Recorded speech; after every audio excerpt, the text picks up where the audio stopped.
Welcome. Thank you for tuning in. The Deuce Sports Podcast. I'm your host, Alvin Deuce.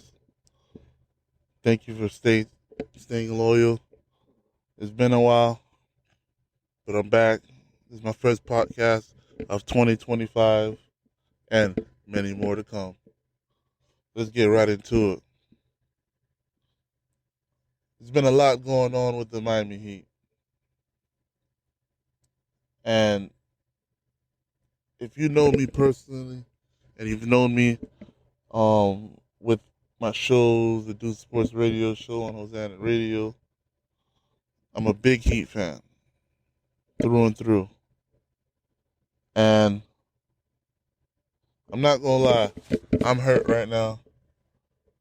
I'm still torn that Jimmy Butler is no longer on the Miami Heat. Yes, I said it. I'm still torn that Jimmy Butler is not a Miami Heat anymore. And I don't like how everything played out. I just felt like the two sides could have came to a consensus down the middle and we could have moved forward. And these past 2-3 years, Jimmy Butler has transformed himself to playoff Jimmy. Everybody know that when Jimmy Butler is available in the playoffs, he is activated to playoff Jimmy, right? He has earned his reputation with the Miami Heat as playoff Jimmy. Why is that? He brought us to 2 finals. And he brought us to 2 finals with 2 teams that everybody did not expect to get to the finals. 2 teams where they weren't expected to be in the Eastern Conference Finals. So he brought them to 2 finals with teams that, to be honest, weren't contending talent, right? 2 teams that didn't have the talent as of the OKC Thunder or the Boston Celtics or the Cleveland Cavaliers. None of that type of caliber of talent. But when it was time to tie your sneakers and get on that court and play, Jimmy Butler was getting you from round to round and all the way to the finals. He was close, but no cigar. So now people are like, he wanted a 2-year extension for $111 million. And for some reason, Pat Riley didn't want to give him that. And I disagree with that. I felt like he earned that money. Granted, people say, well, you don't get paid for the past. I understand all that. But in this situation was different. Because when you signed him, you did not sign him thinking that he was going to bring you to the NBA Finals. When you signed him thinking that, okay, he'll make you competitive, right? But he wouldn't make you a finals contending team unless you had more talent around him. So for him to do what he did in these past 3-4 years was more than an accomplishment, right? And it was a testament to who he is as a player, a testament to who he is as a competitor.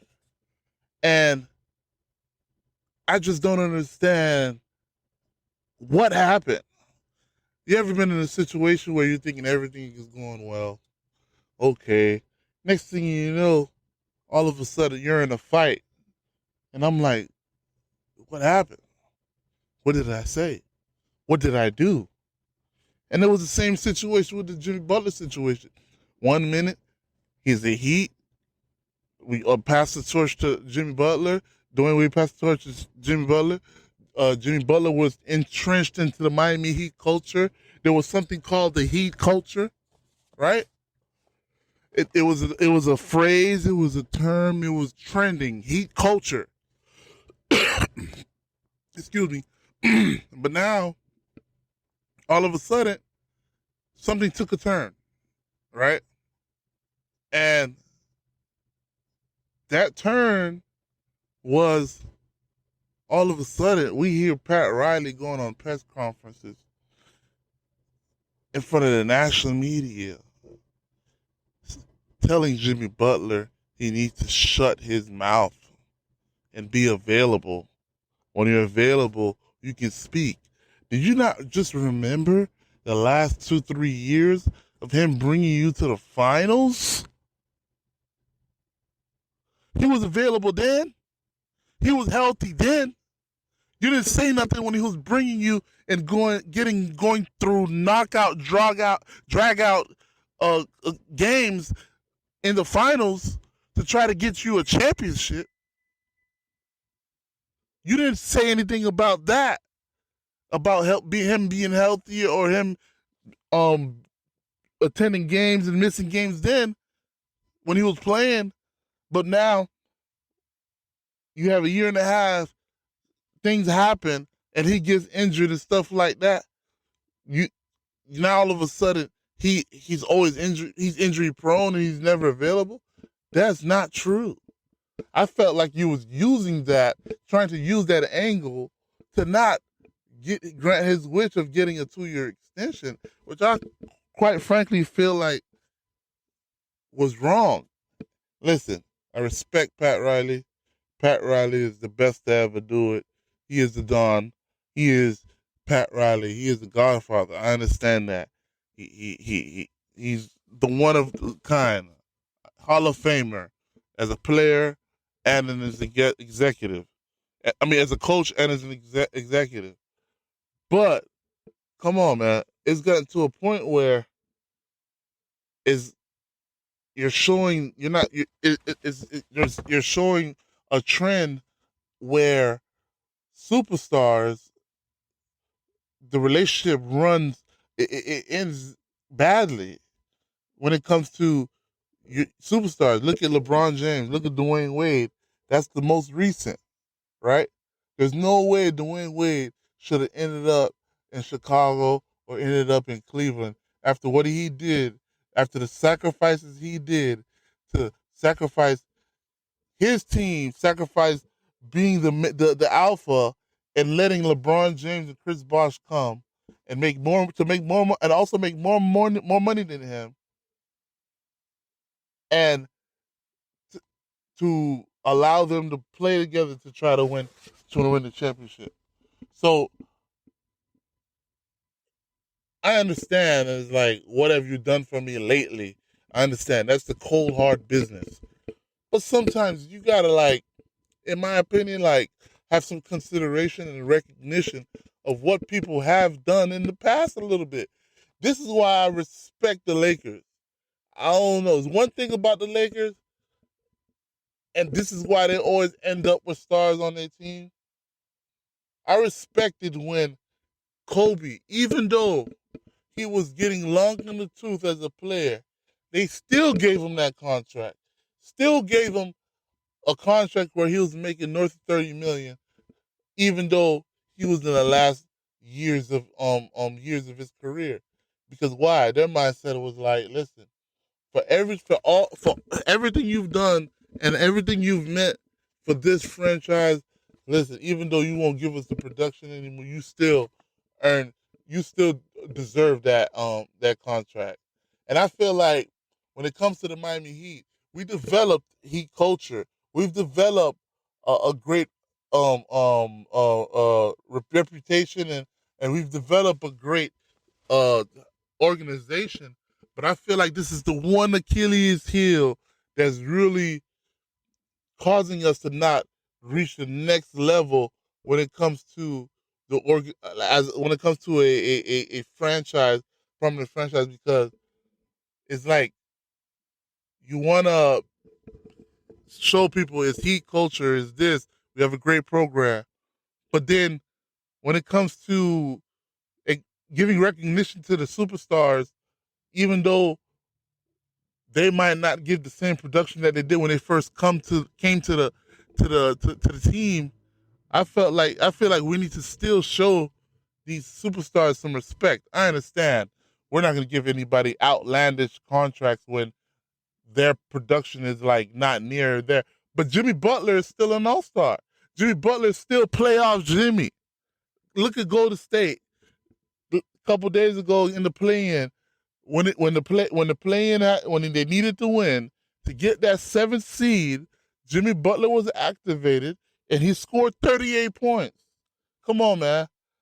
Jimmy Butler is still him. He is still playoff Jimmy.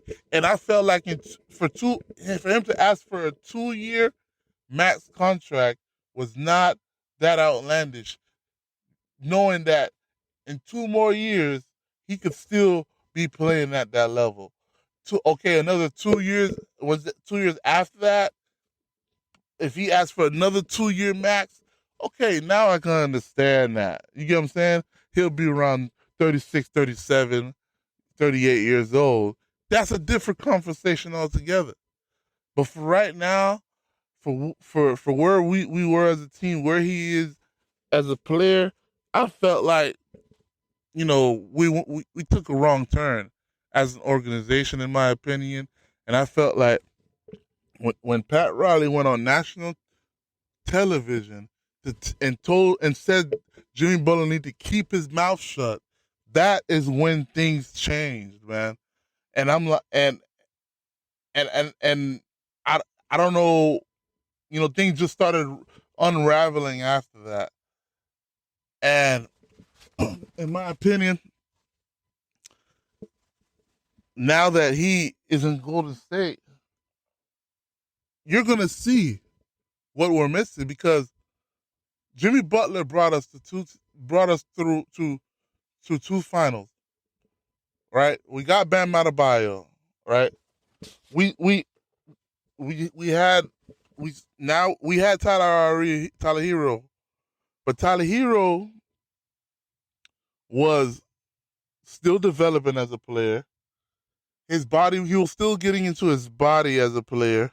He was, still hurt from time to time. You were patient with him and stuff like that. I felt like this year was the year Tyler Hero finally arrived. This was the year where his body was in a great condition to go through the season and play day in and night out, play night in and night out, averaging 25 plus on a consistent basis. I felt like, and then on top of that, we always needed another big beside Adebayo. You drafted Kellen Ware. You finally found a big to play aside Bam Adebayo. And then we found Mitchell, which is a great 3-and-D shooting guard. And we also have all the shooters. We have shooters. I felt like this was the year where we could have made a run, right? Bam Adebayo, Ware, Tyler Hero. I mean, look at Tyler Hero in the playing game the other night. He scored 38. Tyler Hero arrived, man. That's the help Jimmy Butler needed, right? We couldn't get Damian Lillard. We tried multiple times to get Damian Lillard. He needed another. We all understood that Jimmy Butler needed another star beside him. That's with him, after him bringing you to 2 finals. We all was under the same understanding that he needed another star, right? Then, guess what? Tyler Hero finally has blossomed to a consistent player to where he made the All-Star team this year. He made the All-Star team this year, right? So now, when you have a roster that's finally developed, that's finally reached the, let's say, reached Jimmy Butler's level, right? That's when you decide to not acquiesce to him wanting a contract extension. I mean, you can't how can I say fault him for wanting some financial security. But then I have some other people that I always get into conversations. They're looking at, they say, "Oh well, you signed a contract. You're under contract for 2 years, for this year, next year, $50 million. You're getting paid $50 million a year." I understand all that, but the market is the market. If he feels like, okay, this is the time right now for me to request and try to lock in for another deal, then he has every right to do that. Just as Pat Riley has every right to say he doesn't want or doesn't feel comfortable giving you a 2 year extension. I understand all that. But for what he's done for this organization, I am shocked that that is the route that we chose to move forward to. And that's how I feel. I'm sorry. I'm still a Heat fan. Don't get it twisted. But I just beg to differ. I just beg to differ on how this situation turned out, man. And that's just how I feel. Moving forward, now we ended up on the 10th seed in the East. Okay, we made the plan. All right, come on, man. Coach Eric Spoelstra is a top 3 coach in this league. We all know that. We all understand that, and we all can digest that. Even though that we were in the number 10 in the East and we made the play-in, we still knew there was a chance we were still going to make the playoffs because we knew that Eric Spoelstra would find a way to get a win in the first playing game and then also get another win in the second playing game. We all understand that. We all know that. But now here's the problem. Here's the problem that I'm bring up, right? Okay, we make it to the playoffs, which we understand and we acknowledge that that Eric Spoelstra has. We all have complete confidence that Eric Spoelstra can bring us to the playoffs, right? But here's the problem: number 1 in the East, right, is the Boston Celtics, right? And even if it wasn't the Boston Celtics, let's say it okay, the Cavaliers, right? Either Cleveland Cavaliers or the Boston Celtics, do we really believe and feel like the Heat can beat them? I'm looking at the conference right now. The Cavaliers are number 1. The Celtics are number 2. Cavaliers are a team that won 64 games, 64-18, and you have the Boston Celtics with the record of 61-21. Right? Okay. Right now, we're playing as I currently speak. Right now, we're playing the second game. We're at halftime against the Atlanta Hawks, right? We winning 62-53 with Adebayo leading the team with 13 points and 4 rebounds. And after that is Tyler Herro with 12 points and 4 assists. Okay, we know that with Eric Spoelstra, Bam Adebayo, an improved Tyler Herro, and also Kellen Ware, an outstanding rookie and whatnot, we know that Eric Spoelstra is going to pull it out. We know that Eric Spoelstra is going to make us get us to the 8th seed and bring us to the playoffs, right? But come on, man.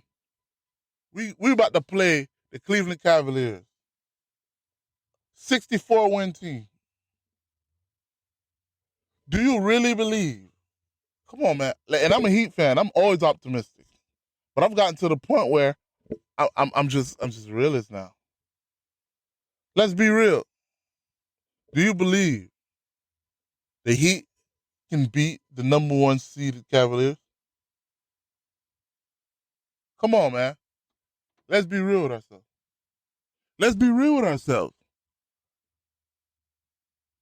right? I'm I'm in the notion is like, shouldn't we have tanked to not make the playoffs?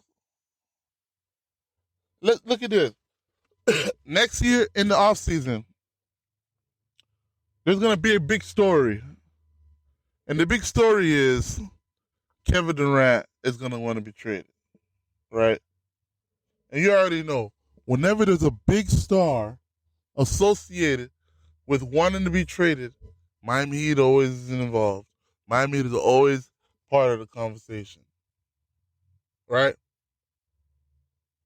What are the assets that we have? What are the assets that we have to even make that trade? Right? Now, if you don't know this, we make the playoffs, we lose our first round pick. We lose our first round pick. And if we don't make the playoffs, we keep our first round pick.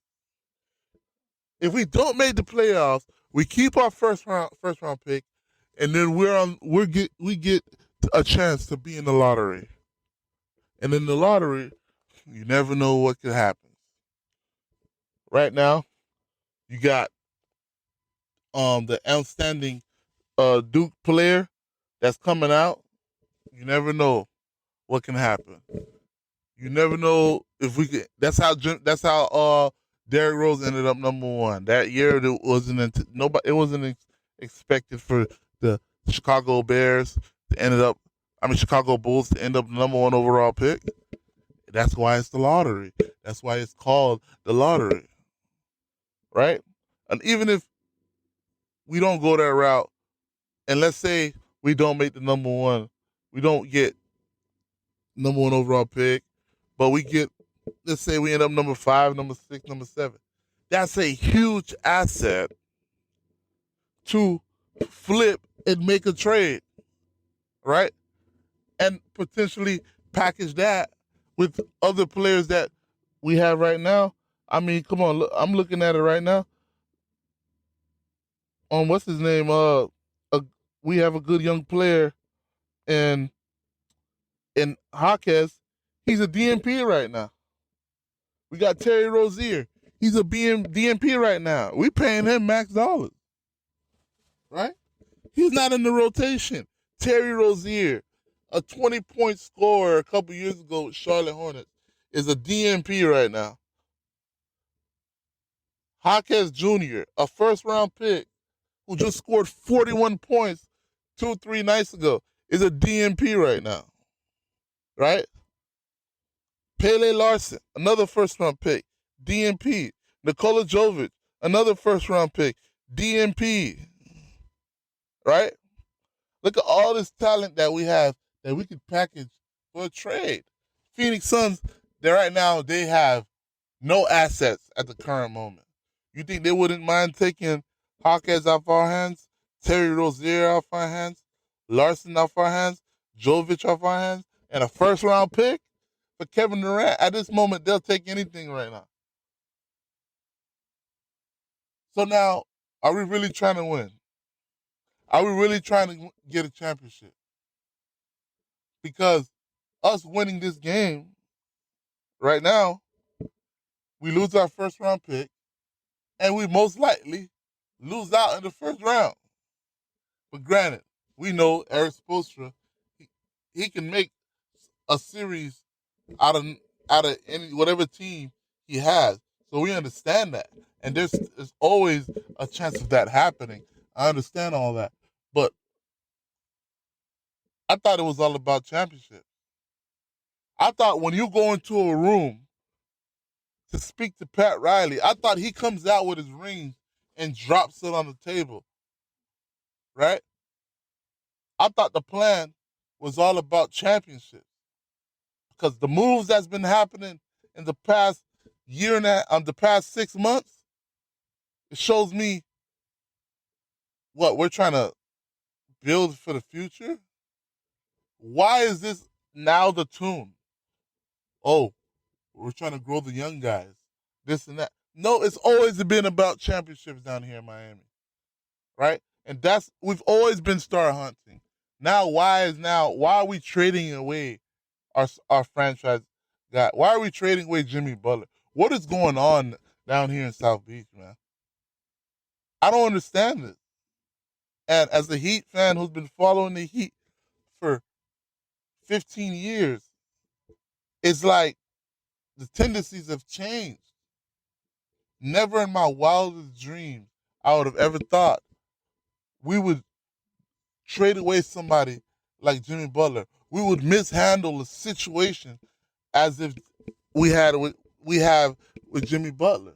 Jimmy Butler was a personified perfect match for the culture we had down here in Miami. Heat culture, grit, get it out the mud, right? So, in my opinion, I don't know what's going on here, man. And at this point, we're just gonna have to wait and see in the off season what happens. Wait and see what Pat Riley has in store moving forward. And listen, I respect him. At the end of the day, this is the mantra, and Pat Riley we trust. But this is the first time since I've been following the Heat, I'm questioning myself, or I'm having this question: should we still trust Pat Riley? Should we still trust Pat Riley? Is Pat Riley still the Don? Is Pat Riley still the man with the plan? Because at this moment, I don't know what's going on. At this moment, I don't see a concrete plan, right? I mean, if it's for the future, why is Jaquez with a DNP right now? Why is Jovic with a DNP right now? Right? So it's like there's mixed signals going on here. You do one thing, but then you're showing me another. When I see Kyle Anderson on the court playing more than Jovic, more than Jaquez, what's going on? Right? I feel like in my opinion, they have developed to the point where they could be in his game plan right now. He just scored 41 3 days ago when he was the main guy. So clearly he has talent. I don't know, man. It's just a mixed bag of them. I'm in a situation I just have. It's a mixed bag of emotions, right? Now I'm over here watching Golden State Warriors with Jimmy Butler, where they're playing, and I'm seeing him score 38, go on the free throw line. I'm like, man, this man used to do this for Miami. And Golden State, they're they're elated to have him. They're elated to have him, right? That's just my 2 cents in that situation. You got the players that's about to start. My 2 cents on that. When it comes to the Heat, I mean, when it comes to the East and the West, East side, I'm always gonna ride with my Heat, and there's always a slight possibility of Eric Spoelstra doing the unbelievable, and being Eric Spoelstra, winning when he's not supposed to win, You get what I'm saying? That could happen again. I'm not saying that something like that can't happen, especially in the playoffs this year, right? But I'm less confident because Jimmy Butler is not there. You get what I'm saying? I've never seen Tyler Hero go into the depths of these teams, go into the away games and into the home crowds of these upper echelon teams in the East and come out with a win. Like going to the Boston Garden and come out with a win. Going to a tough away crowd and come out with a win. I've never seen Tyler Hero do it. This is going to be the first playoff um a year where we're going to wait and see. Let's see. Maybe because clearly they have said we are moving forward with Tyler Hero as the guy. Tyler Hero as the guy. That's clearly what they have said and what they're moving forward with. They're saying with all these moves and what they've done so far, Tyler Hero is the guy moving forward, man. And let's see. Tyler Hero, you up, man. Let's see what you do in these playoffs.